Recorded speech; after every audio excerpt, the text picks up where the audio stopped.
انا طالعه اقول كلمتين ورزقي على الله.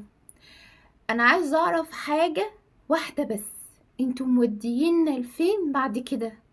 يعني انتوا هتعملوا فينا ايه بعد كده؟ اما الميس بتاعه الباص بتاعت ابني ترن عليا النهارده او دلوقتي بالاخص وتقولي فلوس الباص هتزيد عشان البنزين زاد. يا ستي يعني قالت لي طب يا فندم هو زاد، طب احنا نعمل ايه؟ ملناش دعوه. خلاص تمام، امرنا لله.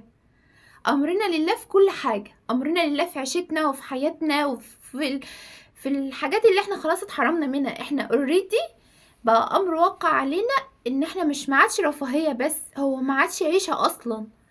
بس ان انا ادخل على الفيسبوك دلوقتي والاقي ام بتقول انا بقيت بدعي على نفسي من كتر العيشه اللي احنا بقينا عايشينها، فاولادي بيردوا عليا ويقولوا ادعي علينا يا ماما.